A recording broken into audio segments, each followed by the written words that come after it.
Era uma noite abafada de junho de 1692.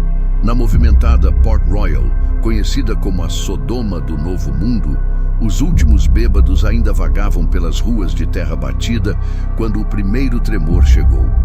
Nas tavernas imundas ao longo do cais, copos de rum ainda balançavam sobre mesas de madeira rachada quando o verdadeiro horror começou. O que aconteceu nas horas seguintes foi tão rápido quanto aterrorizante.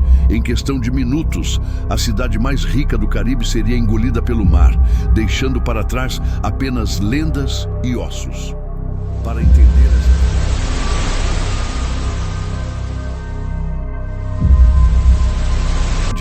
precisamos voltar no tempo. Nos anos 1600, Port Royal não era uma cidade qualquer. Era o centro nervoso da pirataria nas Américas. Construída em um longo banco de areia na Jamaica, sua localização era perfeita para ataques contra os galeões espanhóis. Aqui, homens como Henry Morgan planejavam seus saques mais ousados. As ruas fediam a rum, suor e sangue. O ouro corria tão livre quanto o álcool, e a violência era moeda corrente. A cidade tinha mais tavernas do que igrejas, cerca de uma para cada 10 casas. Era, nas palavras de um missionário da época, o lugar mais perverso da terra. Mas naquela fatídica noite de 1692, a natureza cobraria seu preço. Por volta das 11h43 da manhã, sim, em plena luz do dia, o primeiro tremor sacudiu as fundações podres da cidade. Não foi um aviso gentil. Com magnitude estimada em 7/5, o terremoto rachou o solo como casca de ovo.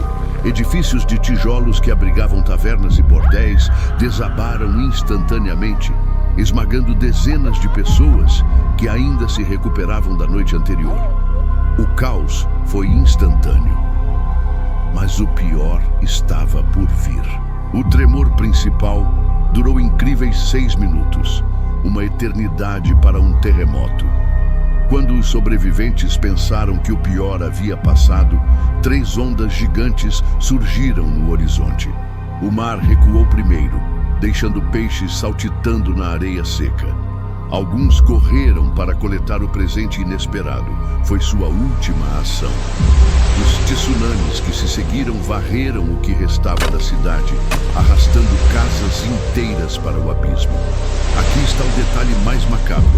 Muitos não morreram afogados ou esmagados.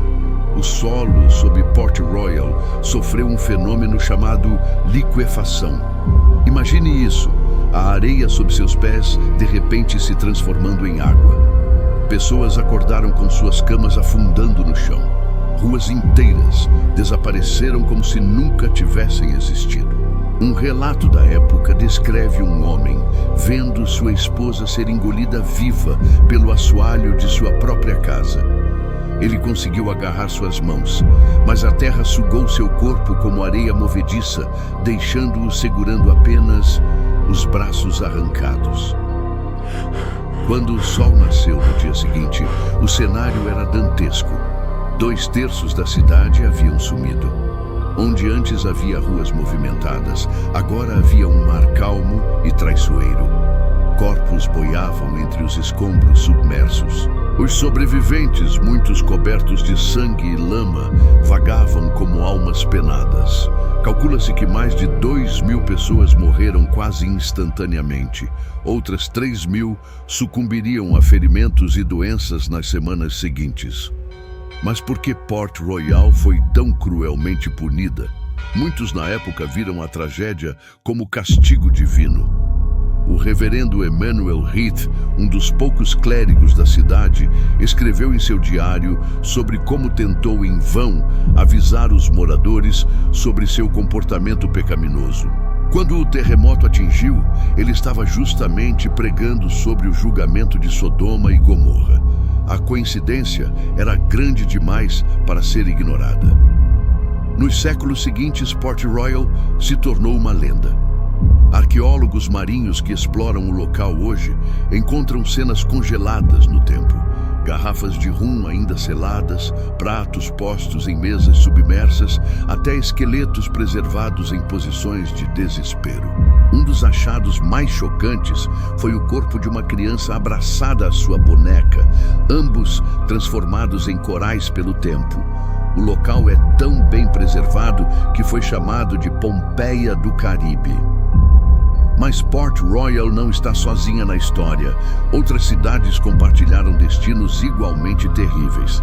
Em 1975, a pequena Lakeville, no Zeplioua, desapareceu literalmente da noite para o dia. Construída sobre um lago artificial, problemas estruturais forçaram uma evacuação emergencial. Os moradores tiveram apenas horas para recolher o que pudessem antes que as comportas fossem abertas. Hoje, quando o nível da água está baixo, você pode ver os telhados fantasmas das casas afundadas. Mais assustadora ainda é a história de Centralia, Pensilvânia. Em 1962, um incêndio acidental em minas de carvão subterrâneas começou um inferno que queima até hoje. Com o solo atingindo 910 em alguns pontos, a cidade foi sendo abandonada aos poucos. Atualmente, fumaça tóxica ainda sai de rachaduras no asfalto e as poucas casas restantes têm placas avisando sobre o risco de morte por monóxido de carbono. É como cenário de filme apocalíptico, só que real. E como esquecer Kuldara, na Índia? Em 1825, toda a população, cerca de 1.500 pessoas, desapareceu em uma única noite. Lendas locais falam de uma maldição lançada após o governante local tentar se casar à força com uma jovem da vila. Até hoje, ninguém sabe para onde foram os habitantes. O que se sabe é que deixaram tudo para trás: móveis, utensílios, até animais de estimação. Visitar Kuldara hoje é uma experiência arrepiante. Dizem que até os pássaros evitam o local. O que essas histórias nos ensinam? Que nossas cidades, por mais sólidas que pareçam, estão à mercê de forças muito maiores que nós. Com as mudanças climáticas, especialistas alertam que Veneza pode ser a próxima Port Royal, só que de forma lenta e dolorosa. Miami também está na lista, com previsões sombrias para as próximas décadas. Será que estamos repetindo os mesmos erros, ignorando os avisos da natureza? Enquanto mergulhadores ainda exploram os segredos de Port Royal, uma lição permanece: civilizações inteiras podem desaparecer em um piscar de olhos. As ruínas submersas são um monumento à arrogância humana e um aviso silencioso. A próxima vez que você olhar para a sua cidade movimentada, imagine: e se amanhã ela simplesmente não estivesse mais lá? E você, o que acha dessas histórias? Acredita que cidades podem realmente ser amaldiçoadas? Ou que estamos ignorando os sinais de alerta? Deixe nos comentários. E se gostou dessa jornada pelo lado sombrio da história, não esqueça de se inscrever. Toda semana trazemos mistérios que desafiam a realidade. Até a próxima. Se as cidades ainda estiverem de pé.